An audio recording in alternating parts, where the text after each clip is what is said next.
Ini saya 50. telepon ditanya. Enggak apa-apa ya, saya masuk ini atau saya tak masuk sendiri? Ini kan ada yang menelpon saya ya. Siapa? Saya Ibu Hania. Tak masuk sendiri ya. Oke ya, sebentar. Ini saya tak keluar dulu ya, tak keluar dulu.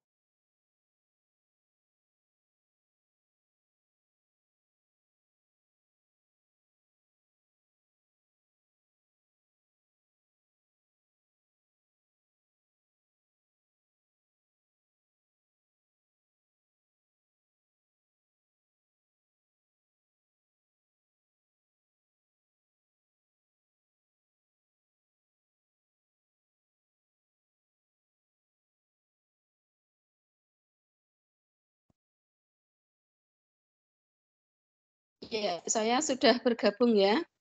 Ya, sebentar.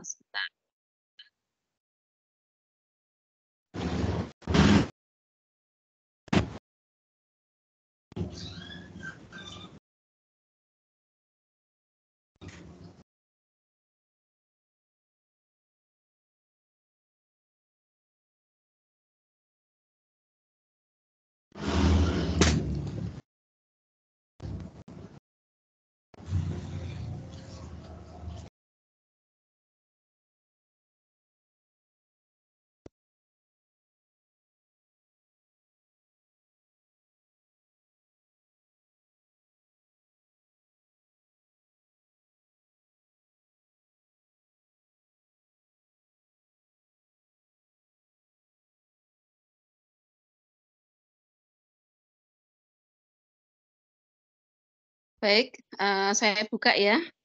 Terima kasih yang sudah join di MS Teams ya untuk kuliah, dan yang belum kuliah diingatkan ya untuk segera masuk ke Teams ini ya, kita akan mulai perkuliahan kita. Ya, sebelumnya saya buka dulu. Bismillahirrahmanirrahim. Assalamualaikum warahmatullahi wabarakatuh. Waalaikumsalam warahmatullahi Waalaikumsalam. Waalaikumsalam warahmatullahi wabarakatuh. Ya, terima kasih semuanya atas jawabannya. Semoga kita semua dalam keadaan selamat ya dan sehat walafiat dan dilancarkan puasa kita oleh Allah Subhanahu wa taala. Mari kita mulai kuliah pada siang hari ini dengan membaca doa ya. Kita baca doa bersama dengan bacaan Al-Fatihah ya. Mari kita bersama-sama membaca Al-Fatihah ya. Ila hadhihi Al-Fatihah. A'udzubillahi minasyaitonir rajim. Bismillahirrahmanirrahim.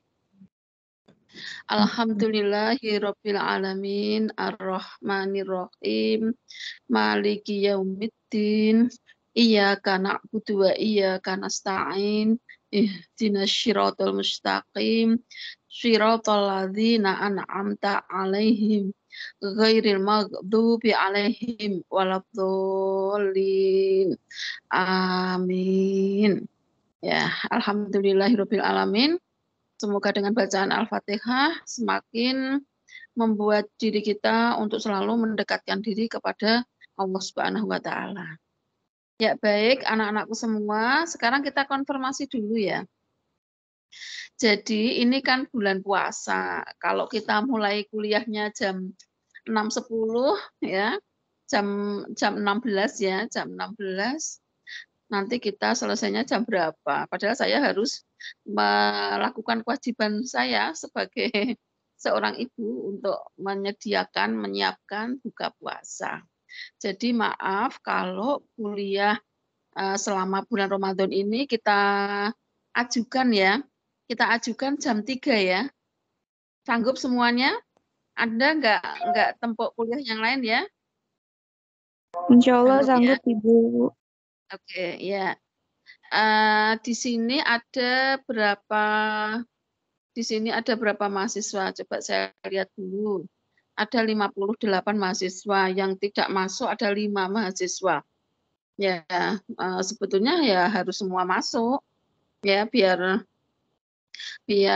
kalau Anda masuk semua kan, nanti kuliahnya lancar dan bisa paham tentang materi yang saya sampaikan.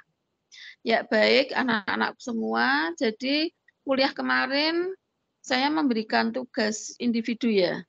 Tugas keberapa itu? Kalau nggak salah tugas ketiga, betul? Tugas Betul, Bu. individu baru kedua, Ibu. Tugas kedua atau ketiga? Kayaknya tugas, jadi sebelum UTS saya sudah memberikan tugas Anda itu kalau tugas individu 3 kali. Kalau tugas kelompok 1 kali, ini pun belum selesai ya. Ya terus, kemudian masih ada, 1 makalah yang belum dipresentasikan dan itu merupakan bahan untuk UTS. Maka dari itu, karena ini kita, baru bisa bertemu ya karena kemarin saya ada acara, maka untuk presentasi kelompok kemarin dipresentasikan sekarang. Dan juga, untuk yang jatahnya presentasi pertemuan sekarang, nanti juga presentasi ya, biar ada progresnya. Ya baik anak-anakku semua, sekarang saya akan memanggil atau Anda raise hand aja ya, yang kelompok ke-6 ya. Jadi kemarin kelompok ke-6 yang mempresentasikan tentang khilafiyah. Betul nggak kelompok 6? Halo yang kelompok 6? Atau saya diberi, informasi dulu? Ini yang maju yang tentang khilafiyah itu kelompok berapa? Kelompok 6, Ibu. Kelompok 6 ya. Nah kelompok 6 siapa aja? Tolong raise hand.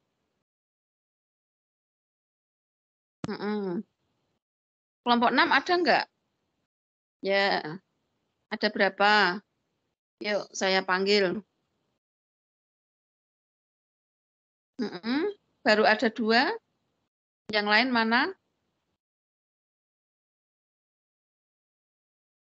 Kita sepakat masuknya jam 3 kan? Ya kalau terlambat 5 menit, 10 menit untuk proses saya buka ini ya nggak apa-apa ya. Ya, jadi sudah di-share semuanya, oleh Kormat bahwa hari ini kita kuliah jam 3?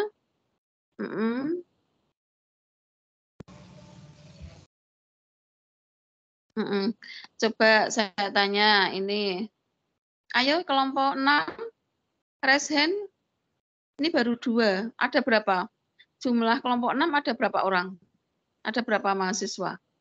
Ada 4. Saya panggil, ada 4. Ini yang hadir baru 2, baru 3, tinggal 1, kurang 1. Yuk, Nah ini yang 2 masih, sinyalnya kurang bagus ya. Ya, saya panggil Datu Toah. Datu Toah, halo? Iya, Ibu hadir. Datu Toah itu dari mana? Rumahmu mana?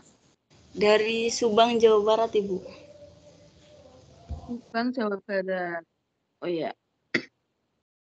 Kemudian Umi Latifatul Lailiyah. Halo Umi. Halo Ibu. Ya, dari mana Umi?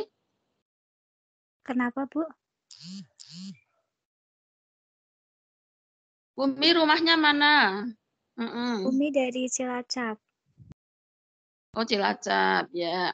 Terus yang 2 lainnya mana? Yang kelompok 6? Hamdi itu Bu, kendala mic-nya katanya Bu. Iya, coba saya panggil lah. Ini Hamdi hilang lagi.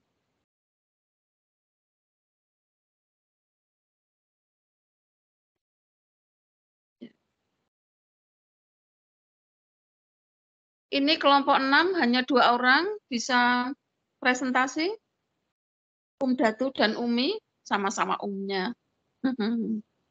Ya, bisa presentasi? Bisa Ibu. Ya, tolong disiapkan yang kelompok 6. Ya, sambil menunggu kelompok 6 untuk mempersiapkan diri, saya panggil yang kelompok 7 ya. Kelompok 7 itu akan mempresentasikan tentang ilmu pengetahuan dan teknologi menurut konsep Islam atau menurut ajaran Islam. Ya, saya panggil dulu aja. Yuk, yang termasuk kelompok 7 silahkan raise hand. Yang kelompok 6 raise hand-nya dihilangkan dulu. Kelompok 6, Daud dan Umi. Dihilangkan kelompok 6. Umi, hello. Dihilangkan raise hand-nya. Ya, sekarang yang kelompok 7. Ya, silahkan raise hand. Ya, saya panggil dulu kelompok 7. Ada berapa kelompok 7? Ada 5 ya? Iya, Saya Bu, panggil 5, yang Bu. pertama. Saya panggil yang pertama Retno Robiatul Adawiyah. Hadiroh. Hadir, Bu. Ya. Rizka Amalia. Hadir, Ibu. Hadiroh, Ibu. Ya, Nadiatur Rahmah. Hadir, Ibu. Ya. Mira Astuti Wulandari. Hadir, Bu. Ya. Kemudian Azra Patricia Nursa. Hadiroh, Ibu. Ya. Jadi untuk yang kelompok 7 udah siap ya. Oke, yang kelompok 7 raise hand-nya dihilangkan dulu. Ya, yuk. Kelompok 7 raise hand-nya dihilangkan dulu. Nanti jadi untuk agenda kuliah pada siang hari ini kita akan mendengarkan presentasi dari 2 kelompok. Ya, kelompok 6 dan kelompok 7. Kelompok 6 akan mempresentasikan tentang khilafiyah sebagai rahmat Allah. Walaupun materi tentang khilafiyah sudah digunakan untuk UTS, tapi perlu kita pelajari ya supaya kita lebih paham dan lebih memahami tentang adanya khilafiyah. Sehingga menimbulkan perbuatan atau sikap atau perkataan yang baik dari adanya khilafiyah yang merupakan rahmat dari Allah Subhanahu wa taala. Ya, jadi pertama nanti kelompok 6 dulu. Setelah itu dilanjutkan kelompok 7 ya. Kelompok 7 yang akan mempresentasikan tentang ilmu pengetahuan dan teknologi menurut ajaran Islam.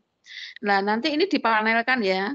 Kelompok 6 dulu, kemudian lanjut kelompok 7. Setelah itu dibuka session tanya jawab. Nah, tanya jawabnya nanti yang bertanya silahkan menyebutkan namanya, kemudian ditujukan ke pertanyaan itu untuk siapa. Ya, gitu ya, saudara, paham semuanya ya. Yang lain yang tidak presentasi, tolong partisipasinya untuk mendengarkan, mengkritisi, memahami, dan nanti bertanya kalau Anda kurang paham atau Anda ingin penjelasan yang lebih terperinci. Atau pertanyaan bisa dalam bentuk studi kasus ya atau permasalahan yang ada di masyarakat. Ya, baik anak-anakku semua, yuk yang kelompok 6 ya, Datul Toah dan Umi ya silakan mempersiapkan diri untuk presentasi. Baik Ibu, saya izin share screen terlebih dahulu. Ya, silahkan. Ya, untuk yang kelompok 6 raise hand ya. Ya, tolong raise hand biar saya tahu kelompok 6 itu siapa aja.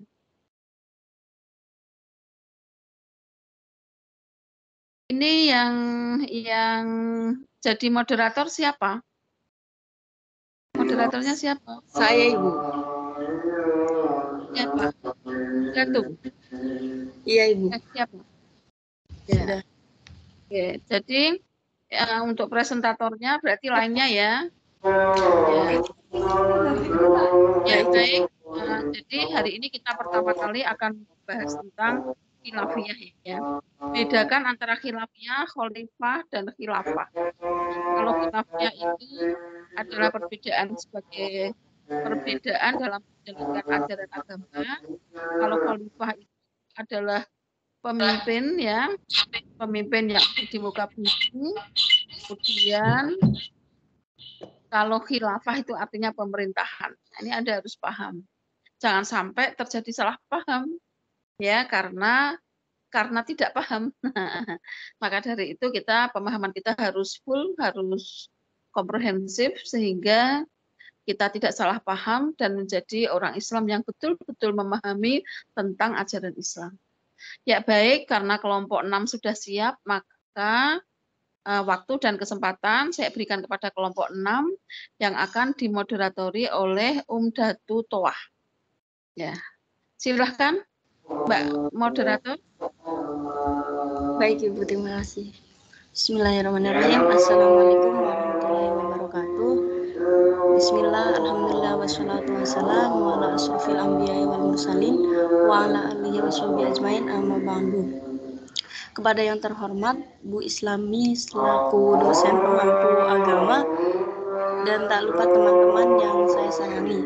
Di sini kami selaku kelompok 5 akan memaparkan hasil diskusi kami dengan materi perbedaan adalah rahmat. Sebelumnya anggota kelompok kami yaitu yang pertama saya sendiri Datu Toah, yang kedua Hamdi Abtar Rahmawan, yang ketiga Umi Latifatul Laili, dan yang keempat Naufal Zuhdi Imami. Silakan untuk pemateri, persilahkan.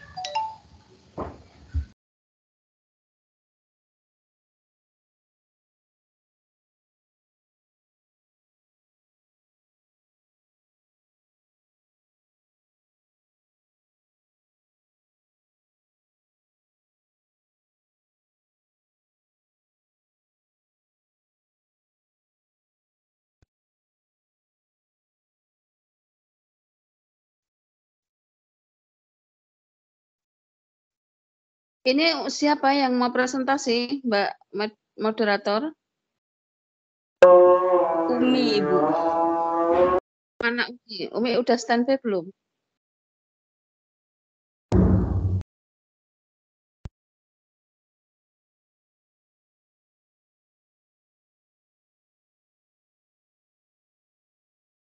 Halo, kelompok 6 sudah siap belum? Saya lanjut, boleh tidak Ibu?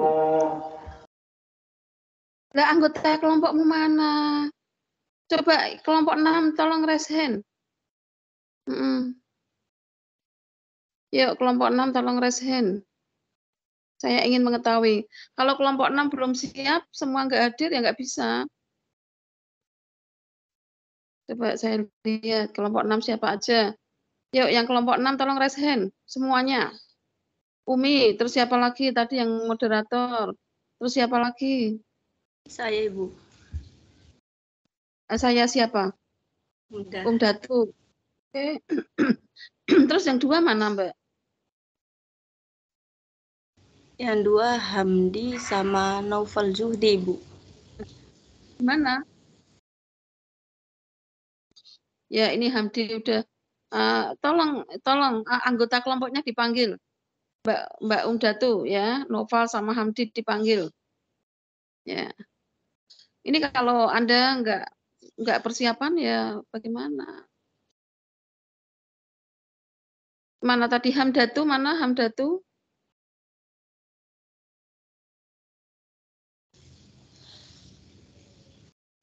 Naufal Zuhdi itu Ibu. Apa susah dihubungin Ibu?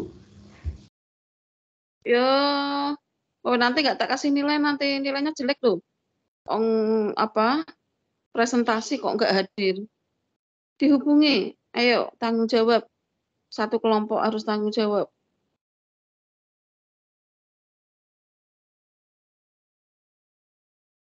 Nanti jadi catatan tersendiri. Oke, kalau begitu kelompok 7 udah siap belum? Ini kalau yang hadir hanya 2 orang, saya nggak mau. Baik Ibu, saya coba hubungin lagi.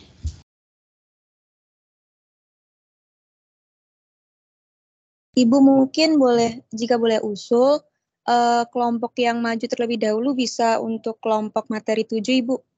Untuk yang kelompok materi 6 nanti bisa menyusul untuk mengumpulkan anggota kelompok begitu. Bagaimana Ibu?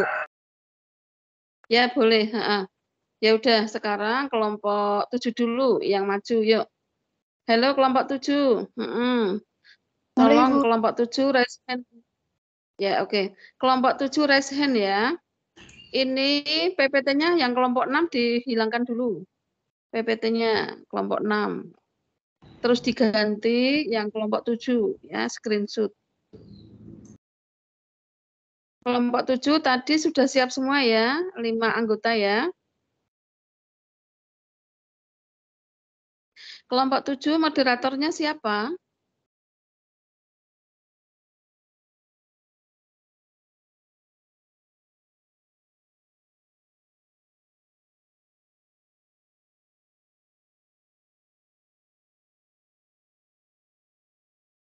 Ya, siapa? Kelompok 7 moderatornya siapa? Izin masuk Bu. Oh iya. Ya Bu.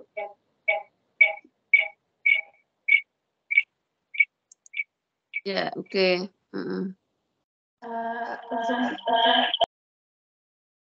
Suaranya menggaung ya. Kami mulai saja. Ya udah dimulai. Moderatornya siapa tadi? Retno, Robiatul. Oke, Betul. Bu. Oke. Betul. Ya udah. Ini kelompok 7 sudah siap ya. Kalau sudah siap, maka waktu dan kesempatan saya berikan kepada kelompok 7. Ya, silahkan yang menjadi moderator, Mbak Retno, yang memimpin.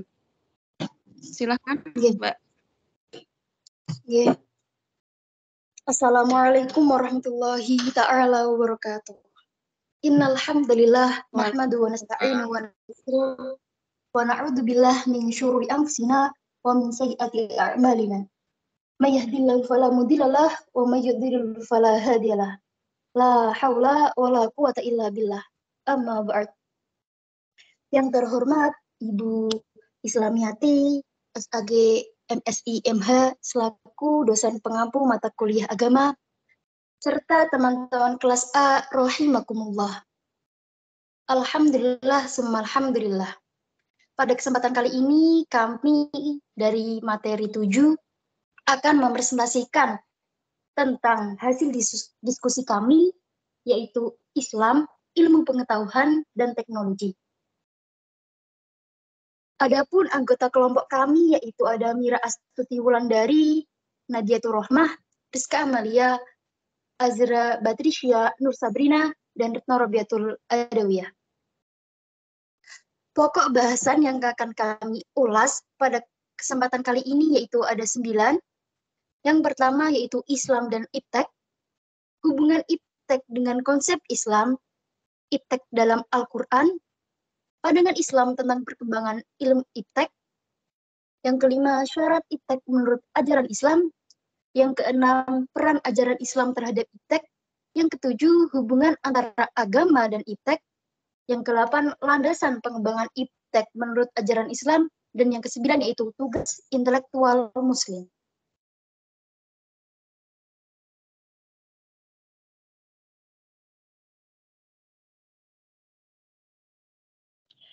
Yang pertama yaitu Islam dan Iptek. Salah satu ciri yang membedakan Islam dengan lainnya adalah penekanannya terhadap ilmu. Al-Quran dan hadis Rasulullah SAW mengajak kaum muslimin untuk mencari dan mendapatkan ilmu, serta menempatkan orang-orang yang berpengetahuan pada derajat yang tinggi. Dalam perspektif Islam, ilmu adalah keistimewaan yang menjadikan manusia unggul dari makhluk-makhluk lain guna menjalankan fungsi kekhalifahan. Dan berkali-kali pula pada Al-Quran dan hadis menunjukkan betapa tingginya kedudukan orang-orang mukmin yang berilmu pengetahuan. Menuntut ilmu merupakan kewajiban bagi setiap muslim dan muslimah tanpa membedakan jenis kelamin. Dasarnya terdapat di dalam Al-Quran maupun di dalam Al-Hadis. Al-Quran sebagai sumber utama ajaran Islam mengandung perintah untuk menuntut ilmu pengetahuan. Ayat Al-Quran yang pertama diturunkan oleh Allah kepada Nabi Muhammad adalah yang berkaitan menuntut ilmu seperti firman Allah dalam surat Al-Alaq ayat 1-5.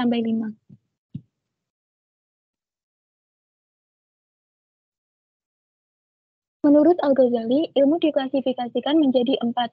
Yang pertama, ilmu teori dan ilmu praktis atau terapan.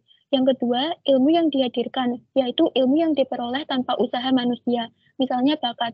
Dan ilmu yang dicapai, yakni ilmu yang dapat dipelajari lewat akal manusia, misalnya ilmu sosial dan ilmu alam. Yang ketiga adalah ilmu yang mempelajari tentang konsep manusia dalam kehidupan untuk meraih kebahagiaan dan kesejahteraan hakiki.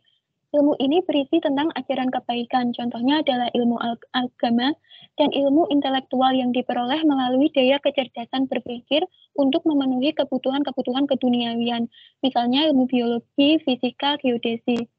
Yang keempat yaitu ilmu fardu ain, yaitu ilmu yang harus dipelajari oleh setiap manusia, yang digunakan sebagai dasar dan berpedoman dalam bersikap dan berbuat termasuk penerapan ilmu secara umum. Dan ilmu fardu kifayah, yaitu ilmu yang apabila orang lain telah menguasai, maka gugurlah kewajiban orang tersebut mempelajarinya. Keberadaan ilmu ini sebagai kewajiban kemasyarakatan, misalnya ilmu profesionalisme. Manakala dalam kehidupan masyarakat telah ada dokter, maka gugurlah kewajiban orang lain untuk mempelajarinya. Begitu juga untuk ilmu yang lain.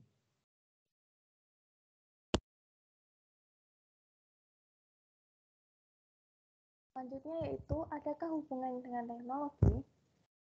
Teknologi adalah kemampuan penerapan ilmu pengetahuan sehingga dapat berguna dalam kehidupan masyarakat. Teknologi terbentuk melalui potensi kerja manusia dan potensi kekayaan alam sehingga tercipta wujudnya. Wujud teknologi ini ada 3 macam, yakni ide atau konsep, kelakuan atau perilaku, dan benda yang dapat dilihat secara nyata. Ide atau konsep ini seperti dibentuknya aturan-aturan kehidupan manusia dalam bentuk UU atau kitab hukum, munculnya hasil pemikiran dalam bentuk tulisan dari kaum intelektual, berwujud buku, jurnal, dan majalah ilmiah. Lalu wujud yang kedua, kelakuan atau perilaku seperti kebiasaan masyarakat yang dapat menyebabkan moralitas baik atau yang disebut dengan akhlak karimah, misalnya pembentukan pribadi luhur dan menjadi generasi penerus bangsa yang baik. Dan yang terakhir yaitu benda yang dapat dilihat secara nyata seperti komputer, internet, telepon, dan lain-lain.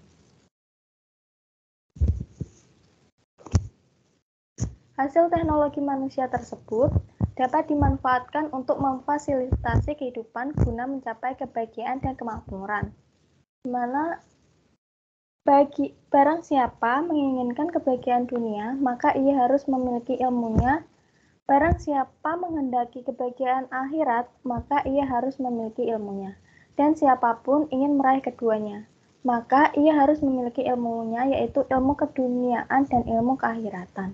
Hadis di atas mengajarkan kepada kita bahwa untuk mencapai kebahagiaan dan kesuksesan di dunia dan di akhirat, maka diperlukan ilmu pengetahuan, termasuk penerapannya atau iptek. Untuk itulah diperlukan konsep menjadikan iptek sebagai agent of change sociality, merubah tatanan sosial kehidupan yang lebih baik.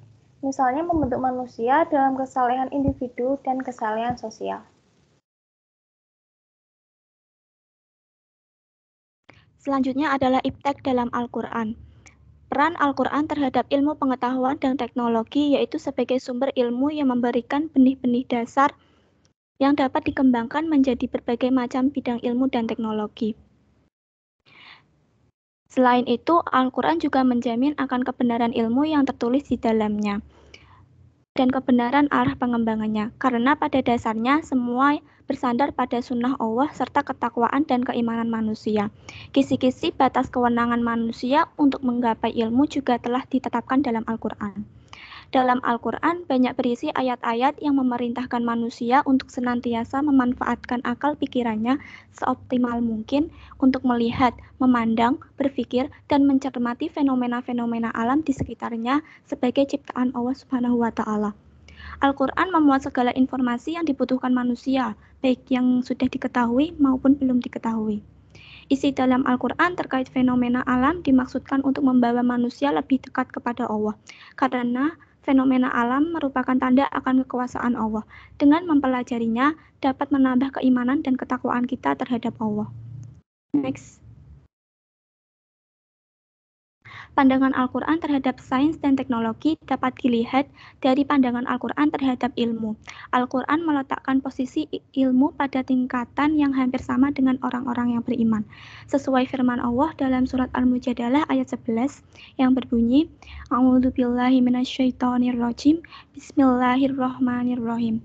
Ya ayyuhalladzina amanu idza qila lakum tafassahu fil majalisi fasfahu yasfahillahu lakum wa idza qila anshuzu fanshuzu yarfa'illahu alladhina amanu minkum walladhina utul ilma darajat wallahu bima ta'maluna khabir, yang artinya, wahai orang-orang yang beriman, apabila dikatakan kepadamu, berilah kelapangan di dalam majelis-majelis, maka lapangkanlah. Niscaya Allah akan memberi kelapangan untukmu. Dan apabila dikatakan, berilah kamu, maka berdirilah kamu, maka berdirilah.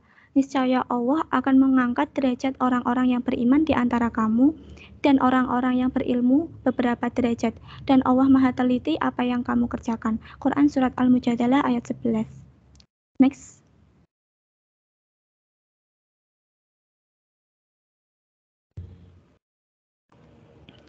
Banyak ayat-ayat Al-Quran yang menyinggung tentang pengembangan iptek seperti Wahyu yang pertama, yaitu surat Al-Alaq ayat 1-5, yang isinya menyuruh manusia untuk membaca, menulis, melakukan penelitian yang dilandasi dengan iman dan akhlak mulia sebagai sarana untuk memperoleh ilmu dan mengembangkan pengetahuan.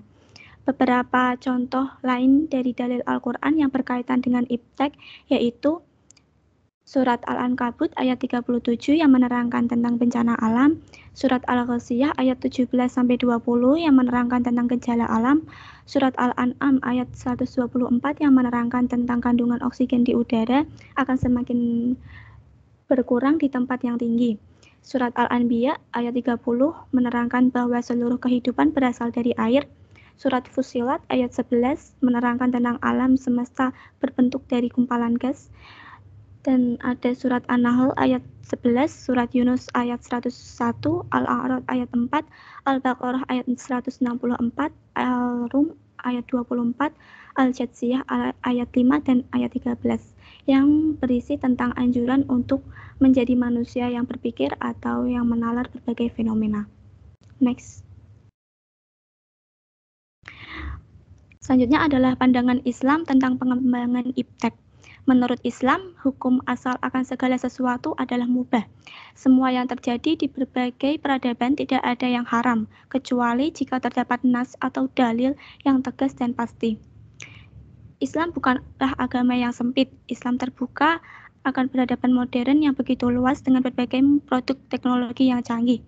Karena pada dasarnya, baik atau buruk sains dan teknologi yang ada tergantung dari manusia yang menggunakan dan mengoperasikannya. Islam tidak menghambat akan adanya kemajuan ilmu pengetahuan dan teknologi, tidak anti terhadap produk teknologi, tidak pula bertentangan dengan pemikiran modern, namun dengan syarat dalam penggunaannya harus disertai analisa-analisa yang teliti, objektif, dan tidak bertentangan dengan dasar Al-Quran. Bahkan dalam sejarah disebutkan dari abad ke-9 hingga abad ke-15, kaum muslimin merupakan pemimpin intelektual di bidang sains dan teknologi. Banyak ilmuwan muslim pada masa itu menjadi pioner bagi kemajuan peradaban Islam dalam segala bidang ilmu pengetahuan, bahkan sebelum era Galileo Galilei dan Copernicus, yang menunjukkan bahwa peradaban Islam pada periode awal sejarahnya telah mencapai kejayaan dan kemajuan yang spektakuler dalam bidang ilmu pengetahuan atau sains. Next.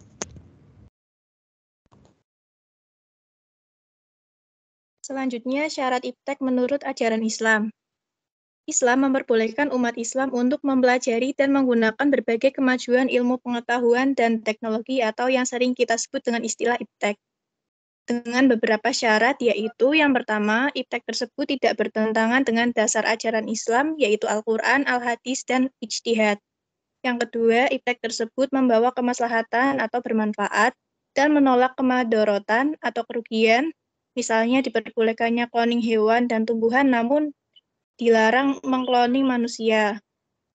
Yang ketiga, iptek tersebut menegakkan nilai-nilai kemanusiaan, tidak menyebabkan kehidupan manusia menjadi tidak baik. Dan yang keempat, iptek tersebut sesuai dengan etika dan moral serta tujuan hukum Islam. Next.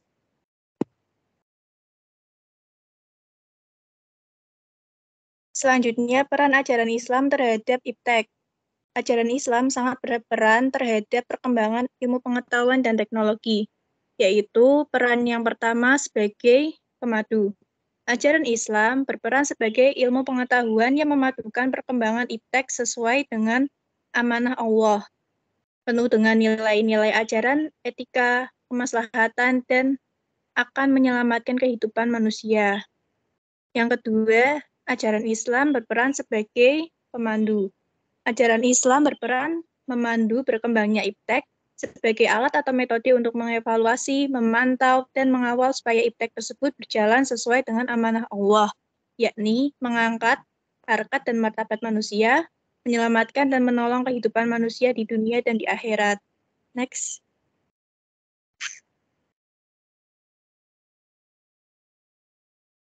Selanjutnya yaitu hubungan antara agama dan iptek. Terdapat 3 hubungan antara agama dan iptek, yaitu harmonis, dialogis, dan kontradiktif.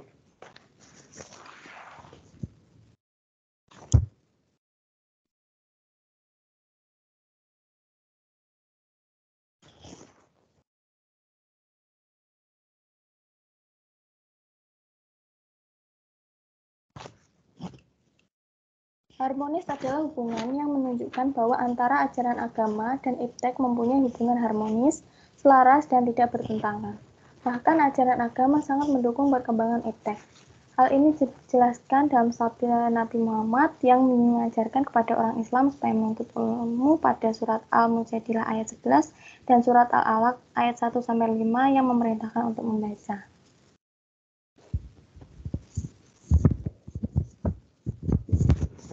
Dialogis adalah hubungan yang menunjukkan bahwa antara agama dan iptek dapat dikompromikan atau didialogkan. Hasil dialog ini akan menghasilkan pendapat bahwa ada iptek yang sesuai dengan ajaran Islam dan ada yang tidak sesuai dengan ajaran Islam.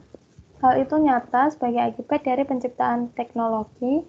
Bagi ilmuwan yang bijaksana, tentunya akan menentukan pilihan bahwa yang digunakan adalah teknologi yang mengandung nilai-nilai atau kaidah yang dapat menyelamatkan kehidupan manusia.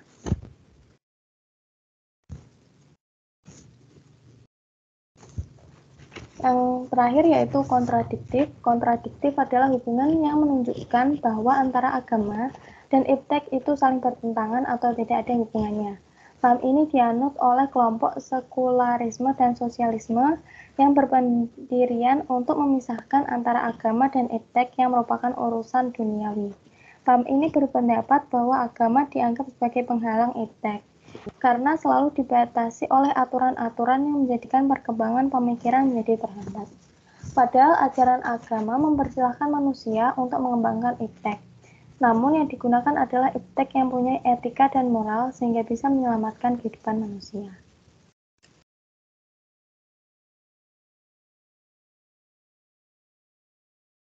Baik, selanjutnya yaitu ada landasan pengembangan iptek. Dalam perkembangan dan kemajuan iptek, kita harus melandasinya, yaitu ada 3 landasan utama. Ada akidah, yang kedua itu syariah, dan yang ketiga itu akhlak. Landasan akidah yaitu berarti perkembangan iptek harus didasari dengan iman dan takwa kepada Allah Subhanahu wa taala. Hal ini seperti halnya ketika seorang peneliti menemukan suatu penemuan baru, maka haruslah bersyukur dan ingat bahwasannya ini semua karunia dari Allah Subhanahu wa taala. Kemudian ada landasan syariah, yaitu perkembangan iptek harus sesuai dengan ajaran Islam atau hukum Islam. Yang ketiga itu akhlak. Landasan akhlak berarti perkembangan iptek harus menjadikan manusia ini tetap berperilaku baik atau tidak menyeleweng, sehingga etika-etikanya tetap ada dan tidak menjadikan lupa akan semua ini hanya titipan dari Allah Subhanahu wa taala. Maka dari itu, tugas intelektual muslim itu ada beberapa hal, yaitu diantaranya yang pertama, berbagi ilmu. Sudah wajib bahwasannya orang yang memiliki ilmu harus membagikan ilmunya atau menjadi pengajar, karena ilmu itu apabila diberikan atau ditularkan kepada orang lain tidak akan berkurang, bahkan akan bertambah. Ilmu akan menjadi salah satu amal jariah ketika kita meninggal besok. Kemudian ada mengajak kebaikan, yaitu ada amar ma'ruf nahi mungkar. Kita selalu mengajak kebaikan dan menolak atau menangkal atau tidak mau kejahatan. Kemudian itu ada menjaga akhlak, karena seorang intelektual muslim yang baik itu akhlaknya harus baik pula. Kemudian suka beramal dan bersosialisasi. Kemudian ada haus ilmu atau selalu belajar, karena seperti hadis yang awal tadi, bahwasanya ingin dunia maka itu dengan ilmu, bahwasanya ingin akhirat juga dengan ilmu, dan apabila ingin keduanya juga dengan ilmu. Man arada dunya fa'alaihi bil ilmi wa man arada al-akhirah fa'alaihi bil ilmi wa man aradahuma fa'alaihi bil ilmi. Yang terakhir itu selalu bersyukur, karena ketika kita bersyukur maka akan ditambah, dan ketika kita akan kufur maka akan dilenyapkan oleh Allah. La in syakartum la azidannakum wa la in kafartum inna adzabi lasyadid. Selanjutnya itu daftar pustaka. Terima kasih. Ya, kembali ke moderator, yakni saya sendiri.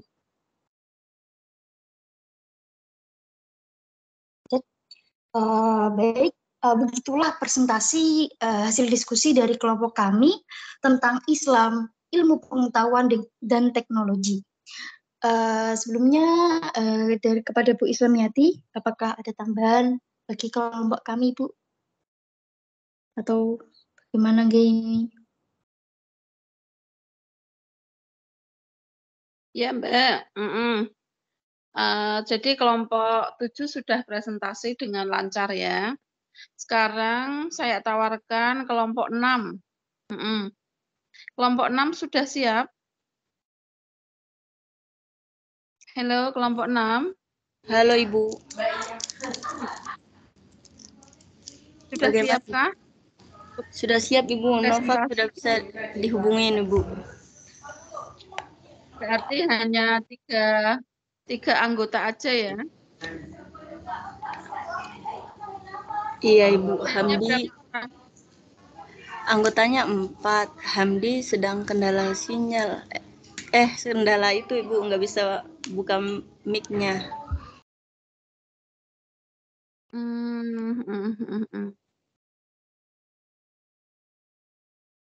Ya, oke. Ya, berarti kelompok 6 cuma dua aja ya yang presentasi ya. Iya Ibu, saya sama Noval Zuhdi. Oke.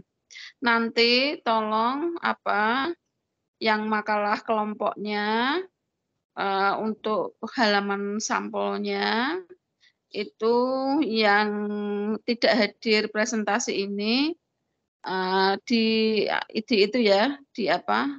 disilang ya, yang kalau mengumpulkan makalah kelompok ya untuk kelompok 6. Ya oke, ya silahkan kelompok 6 untuk mempresentasikan makalah yang anggotanya hanya 2 orang ya yang mempresentasikan makalah. Ya silahkan kelompok 6, tolong PPT-nya yang kelompok 7 dihilangkan dulu. Oke, Ibu. Sekarang kelompok 6 menampilkan ya PPT-nya. Izin share screen terlebih dahulu, Ibu. Silahkan. Ya. Mohon maaf, Ibu. Izin masuk. Ada apa? Izin menginfokan untuk barcode presensi, Ibu, belum di-share. Oh, ini jam jadi sesuai dengan jadwalnya? Jadwal ya? Iya. Oke. Jadwal agama 15.40. Oke, ya. Saya absen dulu ya. Tapi ini yang kelompok 6 silahkan Mempresentasikan nggak apa-apa.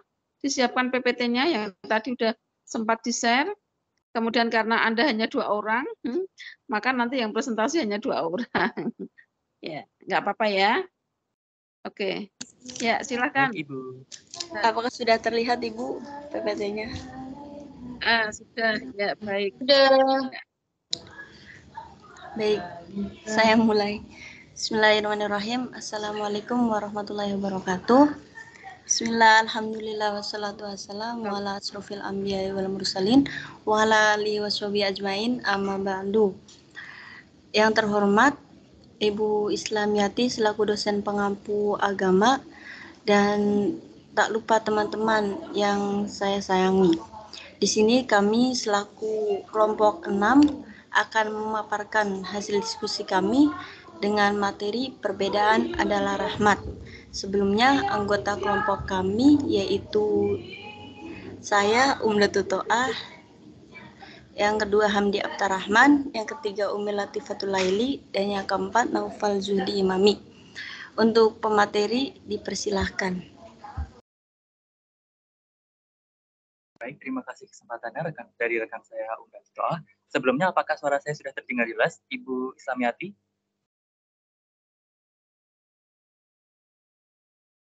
Apakah sudah terdengar? Baik, terima kasih. Akan saya mulai saja langsung. Bismillahirrahmanirrahim. Assalamualaikum warahmatullahi wabarakatuh. Hari ini dari kelompok kami, perbedaan adalah rahmat Allah, akan dimulai dari submateri yang pertama, hakikat perbedaan. Perbedaan dan keberagaman merupakan sebuah keniscayaan sehingga tidak dapat dihindari dalam kehidupan manusia. Perbedaan muncul dari berbagai aspek seperti perbedaan suku, ras, bangsa, maupun agama. Dalam konteks Indonesia, perbedaan dapat dilihat dari terbentuknya negara Indonesia, di mana penduduk Indonesia terdiri dari berbagai suku, ras, agama, sehingga tidak atau jarang terjadi perselisihan pendapat antara suku satu dengan lainnya ataupun antara agama yang satu dengan lainnya. Sesuai pandangan Islam, perbedaan bukan dikarenakan ras, kulit, dan bangsa, tetapi hanya tergantung tingkat ketakwaan masing-masing manusia. Hal ini yang akan menjadi dasar umat Islam untuk membangun ukhuwah insaniyah atau ukhuwah basyariah. Dalam Islam, perbedaan merupakan sebuah fitrah manusia. Pemaksaan terhadap sebuah perbedaan justru melanggar fitrah tersebut, apalagi melakukan kekerasan untuk memaksakan kehendak menjadi hal yang kontradiktif dengan makna Islam itu sendiri. Next.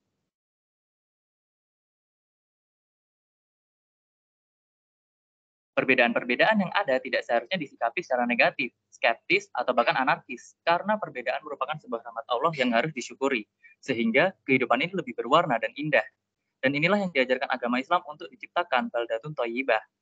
Dalam konteks kesukuan dan kebangsaan, Islam sangat mengakui keberagaman seperti yang tercantum pada surah Al-Hujurat ayat 13 yang berbunyi, Ya ayyuhan nasu inna khalaqnakum min dzakarin wa untha waja'alnakum syu'uban wa qabaila lita'arafu inna akramakum 'indallahi atqakum innallaha 'alimun khabir. Pada ayat tersebut Allah menyampaikan bahwa manusia diciptakan berbangsa-bangsa dan bersuku-suku agar saling mengenal. Next.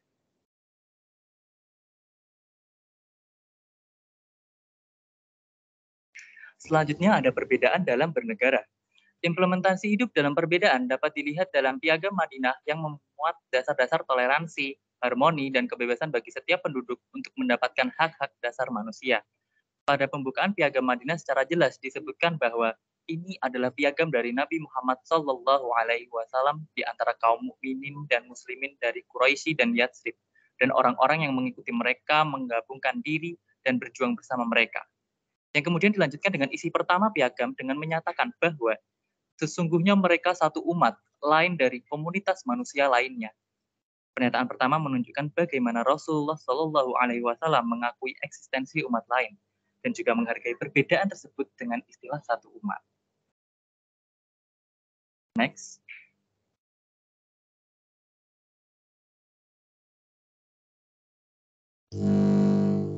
Kemudian ada perbedaan dalam beragama. Pemaksaan keimanan dalam Islam merupakan hal yang tidak dilegalkan dalam hal dilegalkan dalam berdakwah, dan ini jelas tertulis di surah Al-Baqarah ayat 256 yang menyatakan ia ikrahuddin dalam riwayatnya. Ayat ini turun karena datang seorang muslim Ansor yang mempunyai 2 anak lelaki, namun keduanya lebih memilih beragama Nasrani. Muslim Ansor tadi kemudian datang kepada Rasulullah dan mengadukan masalahnya.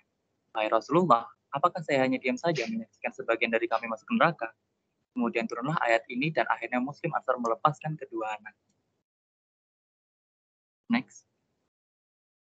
Untuk selanjutnya, slide bisa dipaparkan oleh rekan saya dari Umi.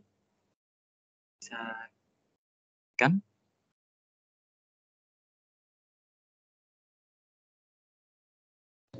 Mungkin Umi terkendala sinyal Nurul Juli.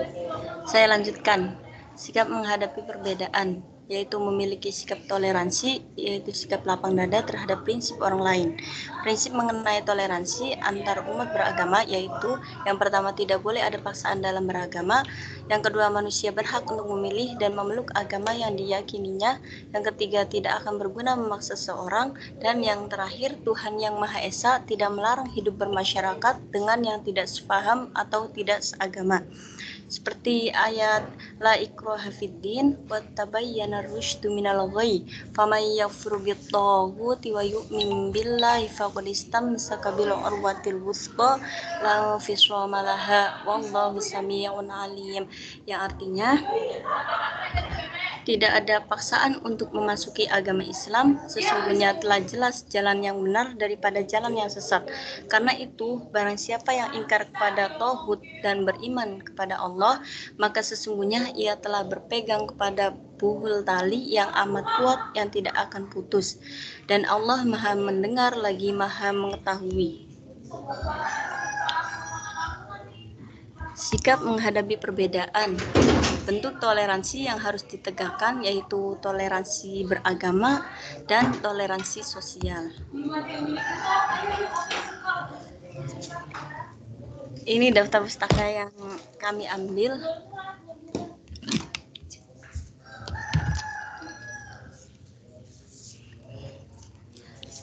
Terima kasih atas pemaparan pematerinya. Langsung saja. Bagaimana Ibu?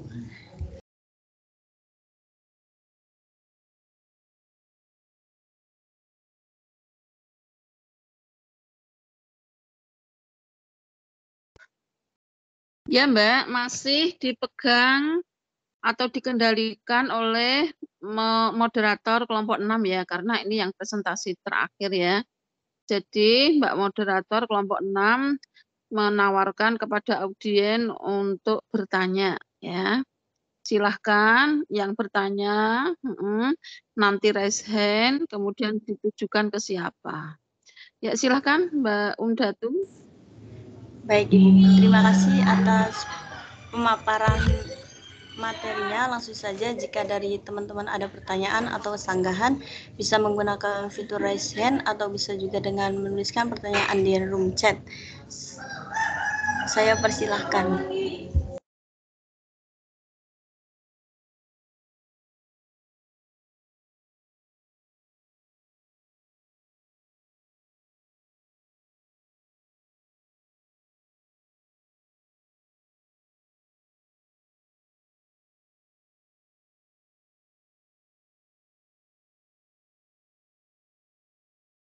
Itu Mbak, itu sudah ada yang bertanya, silahkan ditanggapi. Baik Ibu, silahkan untuk Mahatma Narendaniti untuk mengajukan pertanyaannya.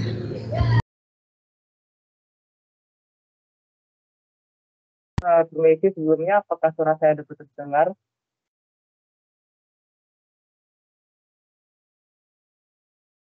Sudah jelas, Rendra. Iya Mas, terdengar. Ya, responnya agak cepat ya. Oke. Oke, baiklah. Perkenalkan, nama saya Mahatma. Di sini saya izin bertanya untuk kelompok khilafiyah. Pertanyaan saya adalah mengapa perbedaan dalam umat Islam adalah rahmat, entah itu dalam penafsiran Al-Quran dan hadis, adat istiadat ataupun suku bangsa. Padahal seringkali perbedaan di antara umat Islam itulah yang menjadi sumber perpecahan antar umat ataupun pertikaian. Apakah pertanyaan saya cukup jelas? Cukup jelas, Rendra, terima kasih. Sama-sama.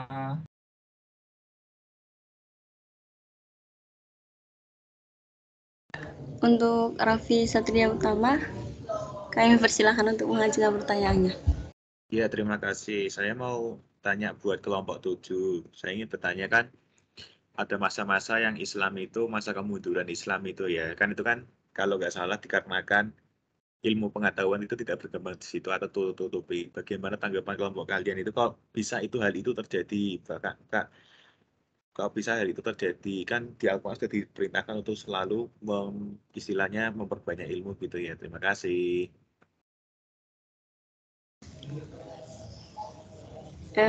Pertanyaannya Izin masuk. baik, silahkan. Itu ya untuk pertanyaan dari Raffi boleh diulang lagi karena tidak jelas, terlalu cepat. Seperti itu. Ya, kan pada zaman itu kan ada yang namanya zaman kemunduran Islam. Nah, pada zaman itu kan kalau nggak salah penyebabnya adalah ilmunya itu tidak berkembang atau ditutup-tutupi. Lah itu bagaimana tanggapannya? Kan di Islam kan malah harusnya ilmu itu diperbanyak. Lah kenapa kok hal itu bisa terjadi? Terima kasih.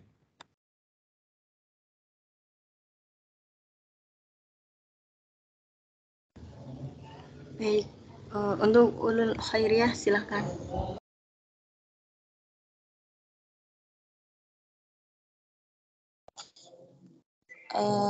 Saya ulul khairiyah izin bertanya kepada kelompok 7, bagaimana sikap seorang muslim yang mencerminkan sikapnya dalam kehidupan sehari-hari yang berlandaskan akidah. Terima kasih.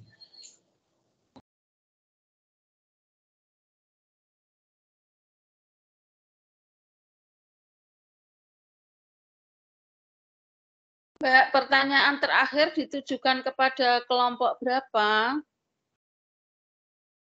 Kelompok 6 atau 7? Penanya. Kelompok 7.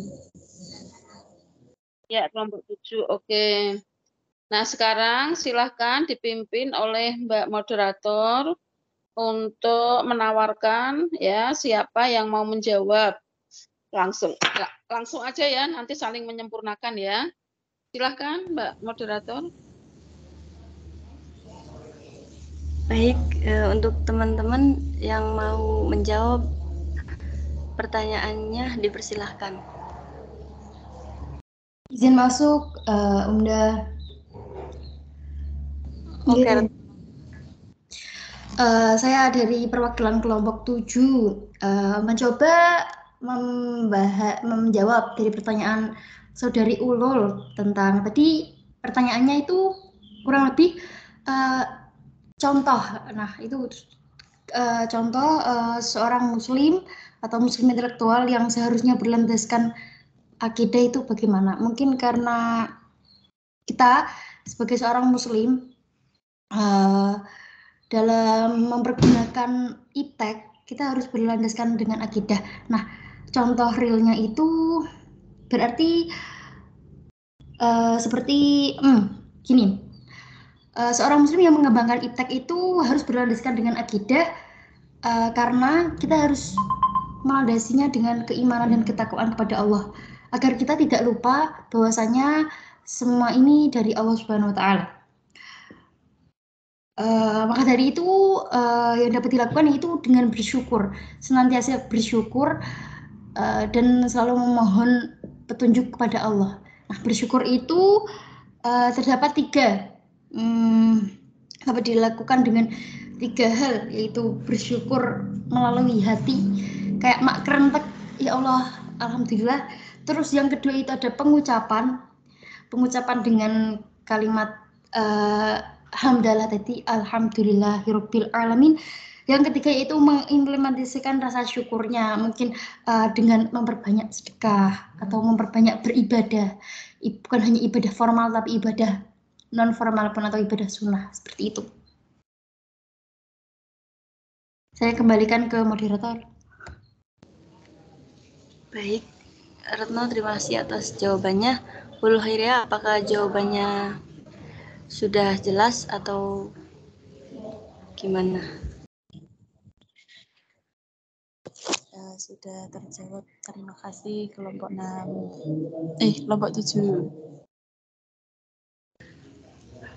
Baik, untuk selanjutnya, apakah teman-teman ada yang mau menjawab pertanyaan lagi?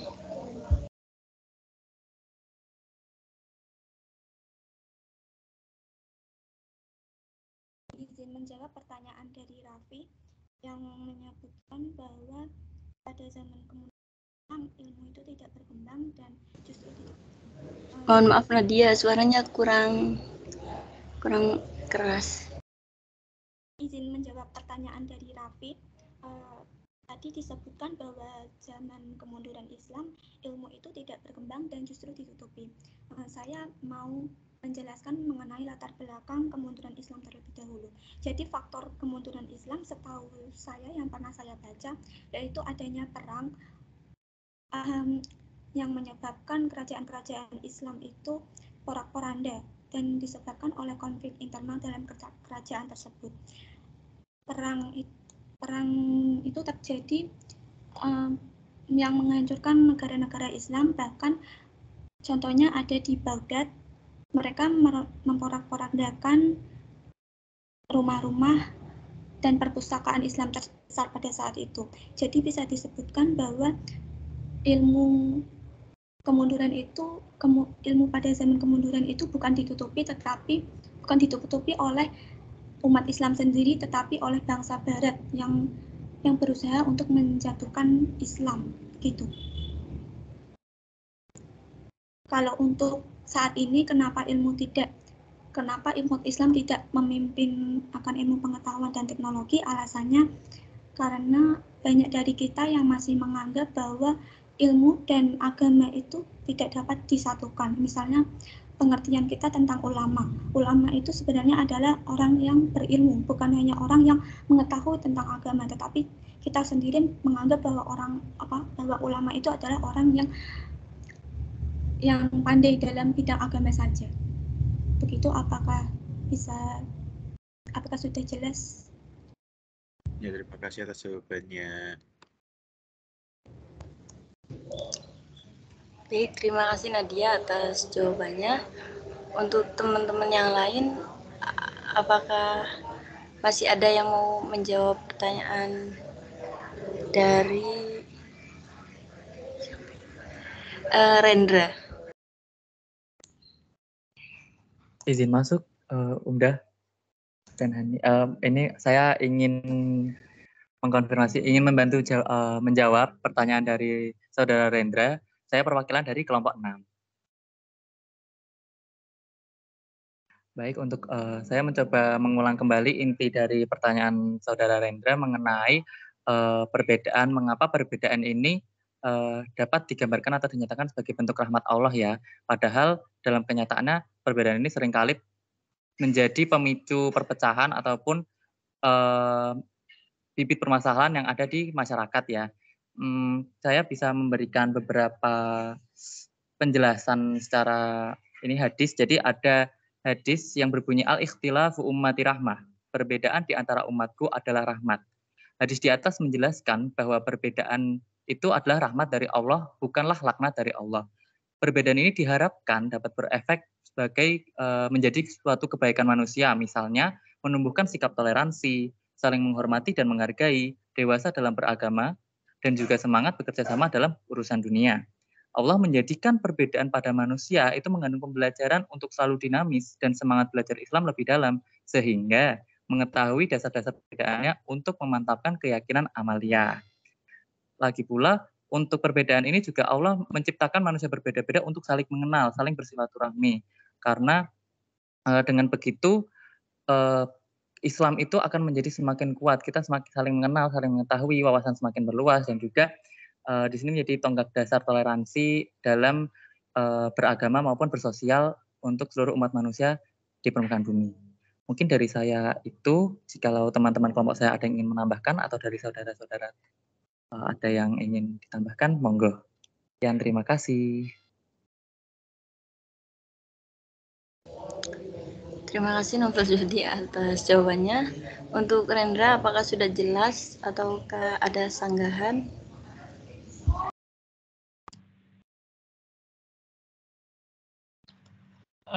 Cukup jelas, terima kasih banyak. Baik, sama-sama. Pertanyaannya sudah tidak ada lagi, Ibu. Bagaimana?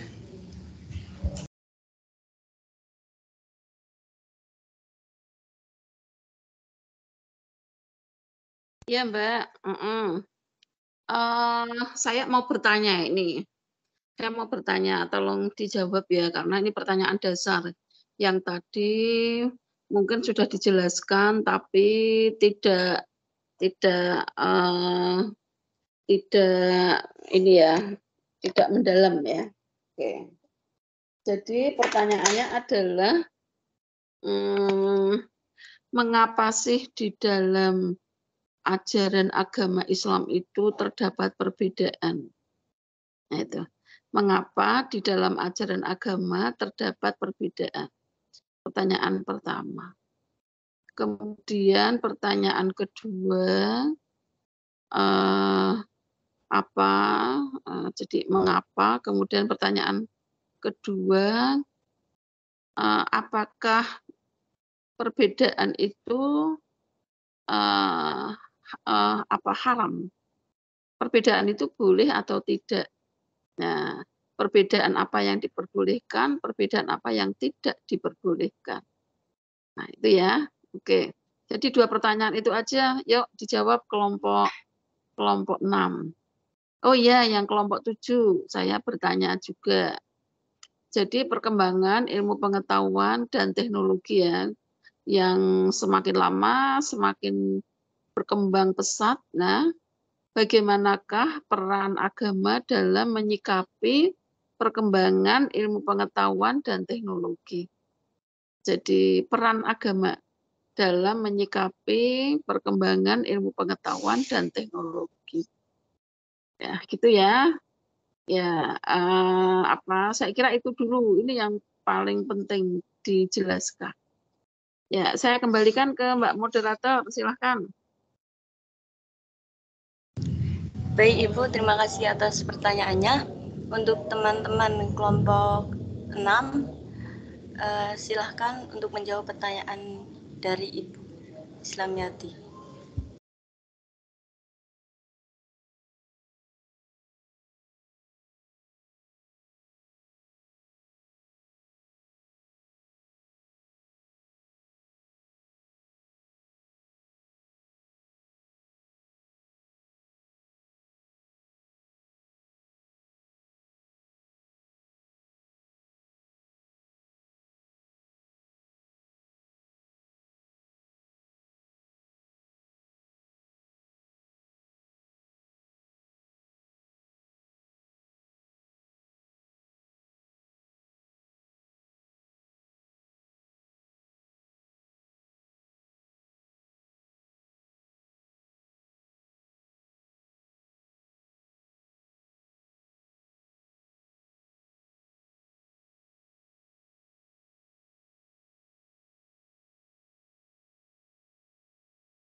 Ya, silahkan kelompok 6 dijawab. Mudah ya. Nanti saling menyempurnakan. Oke ya. Baik, Ibu. Silahkan. Saya izin masuk nih. Baik, saya Novel, perwakilan dari kelompok 6 mencoba menjawab pertanyaan dari Bu Islamiyati. Tadi sekiranya ada 2. Yang pertama mengenai mengapa ada perbedaan dalam agama. Untuk yang kedua juga bagaimana apakah perbedaan itu haram dan bagaimana perbedaan yang dibolehkan dan tidak diperbolehkan, kurang lebih seperti itu, Bu. Saya coba menjawab. Menurut saya adanya perbedaan dalam agama ini juga turut dipengaruhi oleh kemajuan perkembangan pikiran manusia terhadap kehidupan, terutama di mana adanya muncul permasalahan-permasalahan kehidupan yang lebih kompleks dan belum dapat dijelaskan secara terperinci dalam kitab Al-Quran juga Al-Hadis.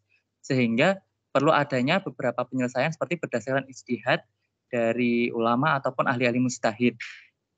Nah, di sini juga perbedaan ini, ijtihad ini juga tentunya tidak secara asal, melainkan ulama juga merujuk dari Al-Quran dan Al-Hadis dan penafsiran lebih lanjutnya untuk menyelesaikan permasalahan yang belum dijelaskan secara terperinci dalam nas. Kemudian untuk perbedaan dalam agama itu sendiri, dia dapat dibagi dalam dua bentuk, yakni adanya perbedaan yang diperbolehkan dan juga perbedaan yang tidak diperbolehkan. Kurang lebih seperti itu. Untuk perbedaan yang diperbolehkan atau khilafiyah yang diperbolehkan itu adanya perbedaan dalam masalah kecil atau furu' yang ataupun meragukan atau dani asalkan tidak bertentangan dengan ketentuan syariah Islam, tidak pada masalah prinsip dalam akidah Islam. Jadi dapat digambarkan bahwa perbedaan yang diperbolehkan ini adalah perbedaan dalam hal-hal kecil yang tidak menentang ketentuan syariah Islam ataupun akidah Islam yang percaya beriman kepada Allah Subhanahu wa taala juga nabi-nabinya. Khilafiyah yang diperbolehkan misalnya tata cara sholat dalam gerakan takbiratul ihram, kemudian adanya bacaan doa rukuk dan sujud, membaca doa kunut dalam sholat subuh, kemudian jumlah rakaat sholat tarawih, dan juga hal-hal lain yang sekiranya tidak menentang ketentuan syariah Islam. Nah, kenapa masalah kecil ini atau perbedaan kecil ini diperbolehkan? Karena adanya multitafsir dan multi pendapat, tetapi masih berpegang pada nas. Nah, kemudian untuk bentuk khilafiyah atau perbedaan yang tidak diperbolehkan adalah perbedaan dalam masalah prinsip, keimanan ataupun akidah, kepercayaan terhadap Allah Subhanahu wa taala yang apabila dijalankan itu akan keluar keislamannya sehingga menjadi ajaran yang sesat. Contohnya, adanya kitab berbahasa Arab seperti Al-Qur'an yang bergambar salib, kemudian adanya nabi lagi selain Nabi Muhammad ataupun ajaran-ajaran lain yang sekiranya bertentangan tidak sesuai dengan Al-Qur'an dan juga Al-Hadis. Kurang lebih seperti itu dari saya. Mungkin teman-teman saya ada yang ingin menambah. Saya persilahkan. Terima kasih. Sama-sama, Nova.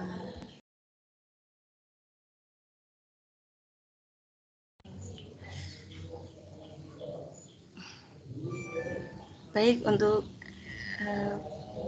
pertanyaan yang kedua dari Ibu Islamiyati, yaitu apakah perbedaan itu haram atau tidak ya Bu?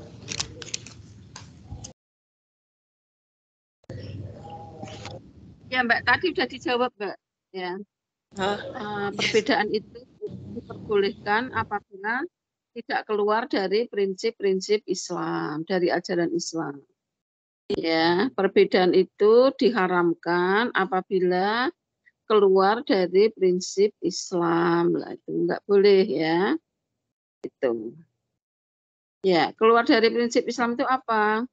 Misalnya perbedaan dalam hal ketuhanan, tauhid, syariah, hablum minallah itu prinsip ya, maaf, prinsip Islam ya. Jadi misalnya ketuhanan, Nabi Muhammad, Al-Quran, Al-Hadis, syahadat itu dalam Islam nggak boleh beda, itu harus sama.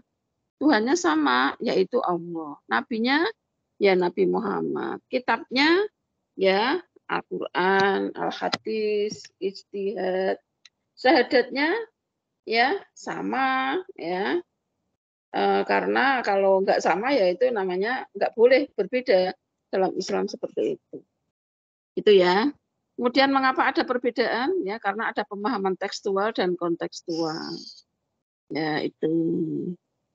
Nah kemudian yang lain juga ada metode penafsiran yang berbeda.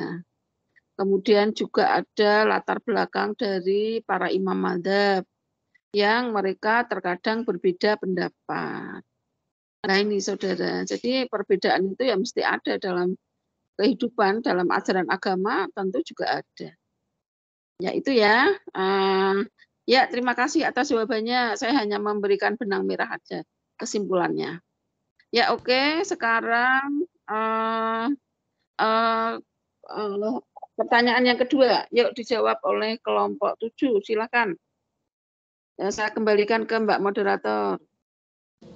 Baik Ibu, terima kasih. Untuk kelompok 7, dipersilakan untuk menjawab pertanyaan dari Ibu Islamiati. Waktu dan tempat saya persilahkan.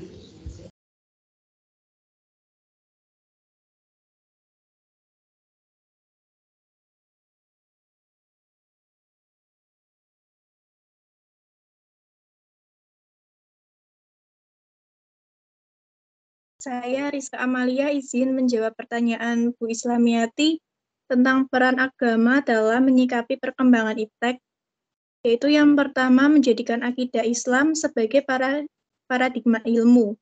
Paradigma ini seharusnya dimiliki oleh umat Islam, bukan paradigma sekuler seperti yang sekarang terjadi. Paradigma Islam menyatakan bahwa akidah Islam merupakan kewajiban untuk menjadi landasan pemikiran atau kaidah fikriyah bagi semua bangunan ilmu pengetahuan. Ini tidak berarti bahwa akidah Islam sebagai ilmu apapun, sumber ilmu apapun, tetapi sebagai standar untuk semua ilmu. Yang kedua, menjadikan nilai syariah, nilai yang lahir dari akidah Islam, sebagai standar pemanfaatan iptek dalam kehidupan sehari-hari. Standar atau kriteria inilah yang seharusnya digunakan untuk umat Islam, bukan standar utilitas atau pragmatisme atau utilati seperti sekarang. Pokoknya itu standar yang harus digunakan umat Islam itu sebaiknya itu nilai syariah dari akidah Islam. Mbak, utilitarianisme. Iya itu. Utilitarianisme. Maaf, ya lanjut. Standar syariah mengatur bahwa tidaknya pemanfaatan ilmu pengetahuan dan teknologi didasarkan pada persyaratan halal dan haram. Jadi intinya itu kalau iptek itu dinilai oleh Islam itu halal, boleh digunakan, namun jika perkembangan iptek itu condong ke yang tidak baik atau haram, sebaiknya tidak digunakan atau ditolak. Begitu, Ibu. Mohon maaf, Bu, menjawabnya kurang lancar. Ya, jadi peran ajaran Islam terhadap perkembangan ilmu pengetahuan dan teknologi itu digunakan sebagai landasan dasar ya dalam perkembangan iptek. Ya, tadi sudah disampaikan. Landasan dasar itu ada yang ada 3 ya landasannya, itu landasan akidah, kemudian syariah dan akhlak ya itu. Ya baik, ya ini pertanyaan saya sudah selesai. Selanjutnya adalah tolong Mbak Moderator membacakan kesimpulan dari kelompok 6 dan 7 ya. Jadi kelompok 7 memberikan kesimpulannya kepada moderator biar dibacakan sekalian. Kelompok 6 juga seperti itu. Kemudian moderator membacakan kesimpulan dan saran ya. Ya, silahkan Mbak Moderator. Mungkin Mbak Moderator kelompok 6 yang dibacakan kelompok 6 dulu ya. Kesimpulan dan saran. Baik, Ibu. Untuk kesimpulannya yaitu untuk kesimpulan kelompok 6 yaitu perbedaan seharusnya merupakan rahmat Allah karena perbedaan menunjukkan kuasa Allah yang bisa membuat makhluk dengan berbagai bentuk. Perpecahan yang ada karena perbedaan terjadi karena adanya kesalahpahaman dalam menanggapi perbedaan. Dan perselisihan merupakan sesuatu yang wajar, namun tergantung dari bagaimana menanggapi perbedaan tersebut. Itu Ibu kesimpulannya. Untuk sarannya, di Indonesia kan penuh dengan perbedaan, entah itu ras, suku, dan bahasa. Nah, dengan perbedaan tersebut kita semakin bisa dekat dengan orang-orang tersebut. Sarannya itu, Ibu.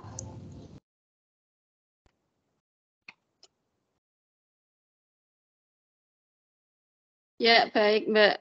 Ya sarannya dengan perbedaan itu ya bukan begitu. Perbedaan itu rahmat. Menjadikan perbedaan sebagai bentuk kasih sayang Allah dan menjadikan perbedaan sebagai media untuk bersatu dan rukun ya, baik antar sesama orang Islam ataupun antara orang Islam dengan non-Islam. Ya, baik itu anak-anakku semua. Saya kira itu dulu ya perkuliahan pada sore hari ini ya. Ya, yuk Mbak moderator ditutup. Silahkan cepat ya. Ibu, terima kasih atas antusias teman-teman dan Ibu Islamiyati. Kurang lebihnya minta maaf. Saya sebagai moderator undur diri. Assalamualaikum warahmatullahi wabarakatuh. Waalaikumsalam warahmatullahi wabarakatuh. Waalaikumsalam warahmatullahi wabarakatuh. Ibu, saya izin masuk, Ibu. Ya, kayak ada apa? Ini ada beberapa mahasiswa yang kesulitan untuk absen, Ibu. Saya kasih barcode lagi ya setelah ini ya. Ya, baik anak-anakku semua. Mari kita tutup kuliah pada sore hari ini dengan membaca hamdalah. Yuk semuanya. Alhamdulillahirabbil alamin.